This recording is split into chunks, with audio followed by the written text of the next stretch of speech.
I will now access the system through the web page.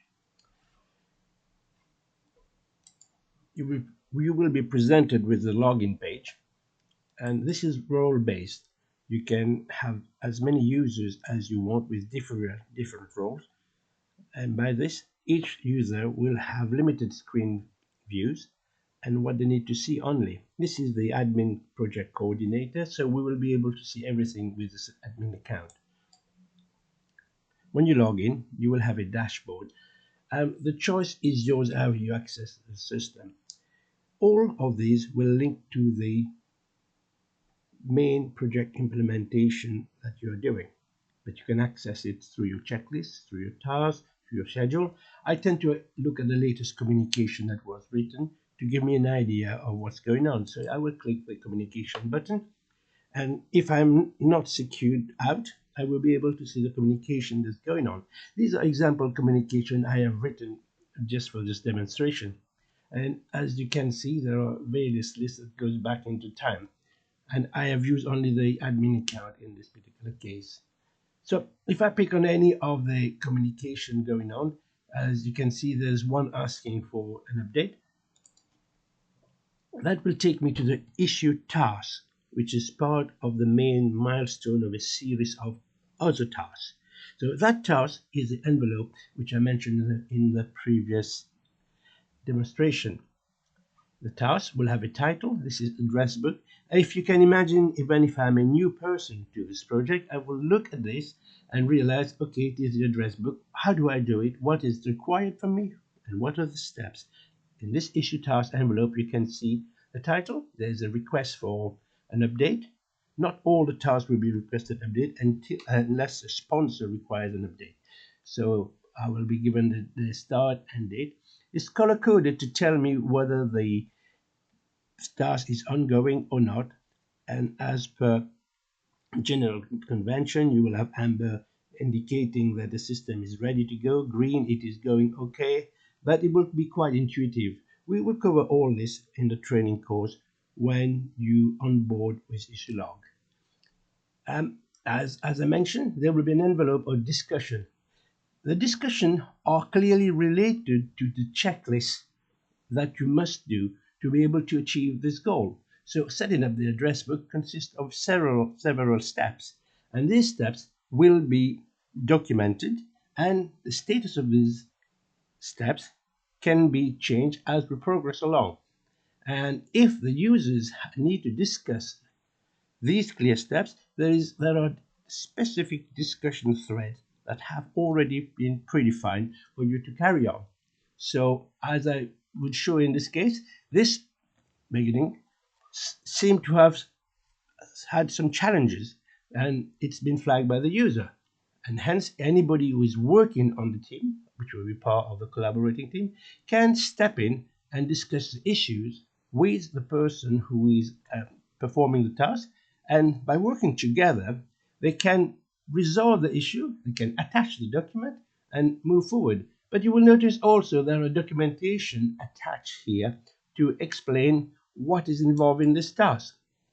So if you are new to Issulog and you are new to Microsoft Dynamics, you will have something to guide you through what the task is and what you have to do to complete it. So it will explain what the task is involved, and will also explain how to navigate to the menus in Microsoft Dynamics 365.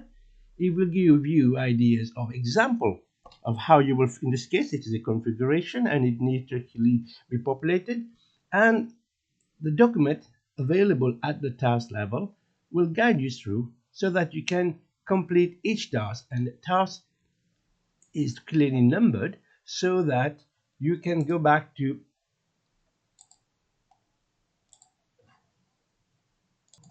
the task and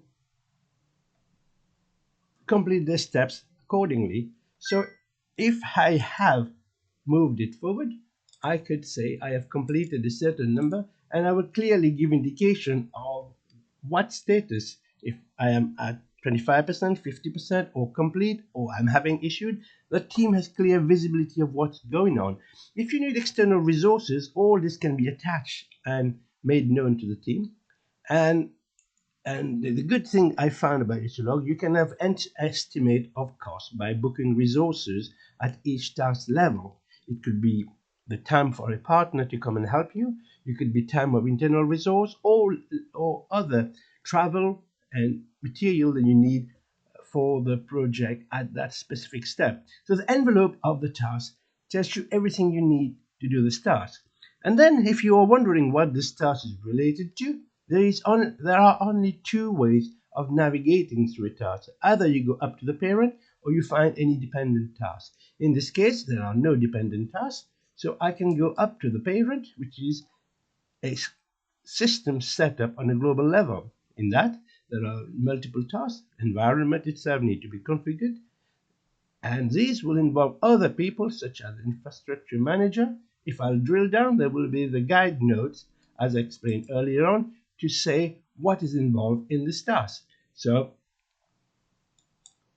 task will have the documentation explaining what is involved, what it means, and how to perform the task as best as you can.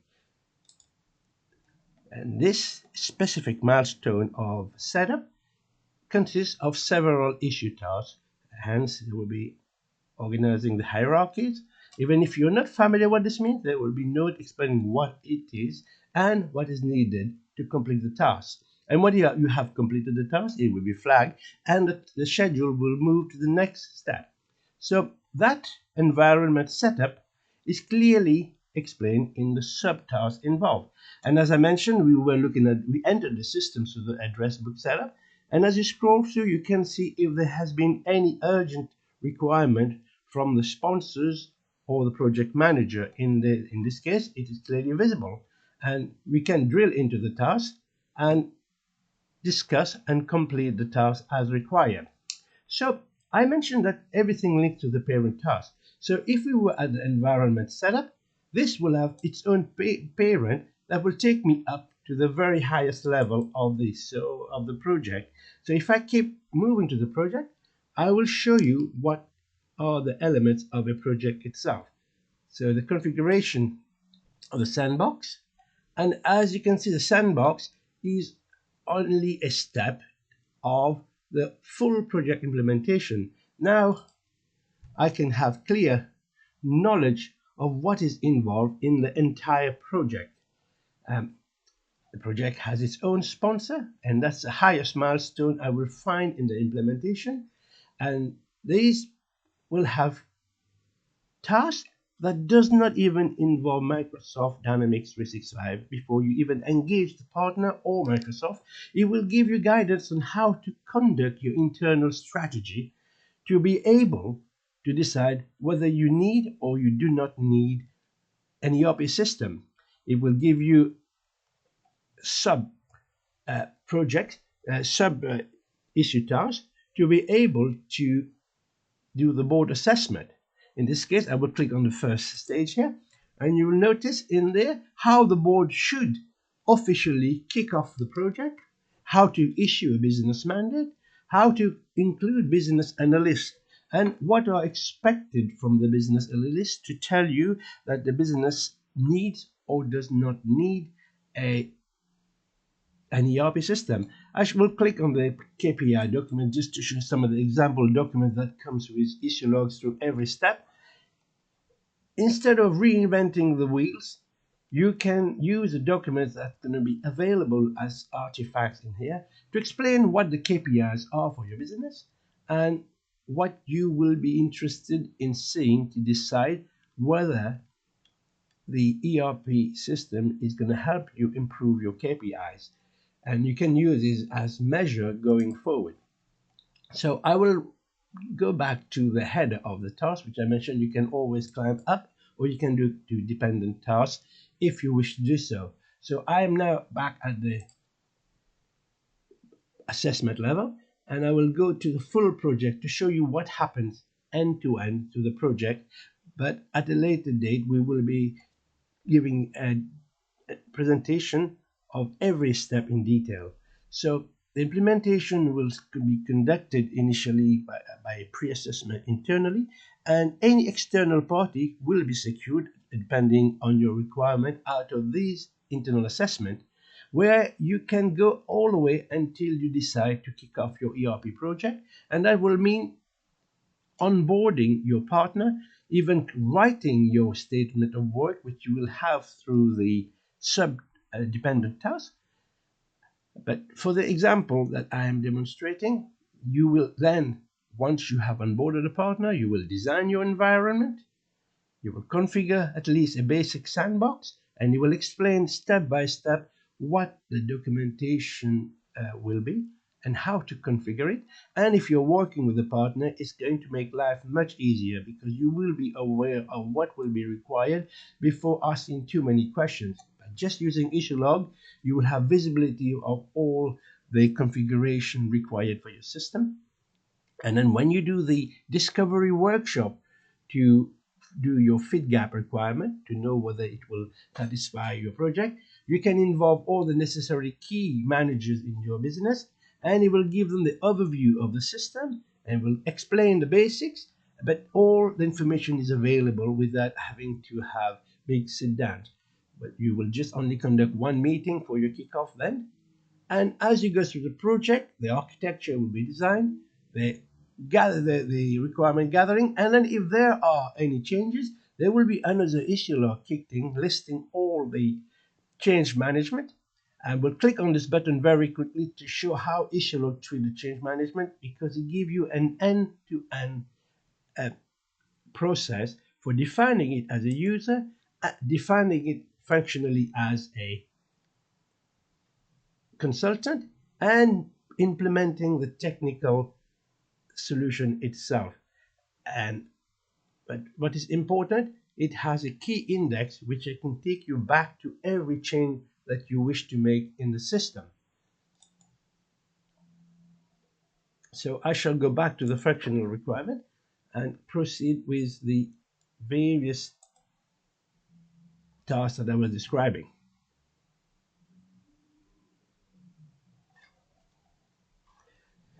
So when you have defined your requirement, you will start implementing it. You will do any design, it will migrate your data, and Issulog has templates on how to best migrate your data, giving you strategy document, but also how to log the changes you need to make, where to gather your data, and design your integration through your training workshop and all the way through your go live activities. And this will even talk about how you migrate data from your previous systems, what you have to watch out for, and the scheduling and how it is done.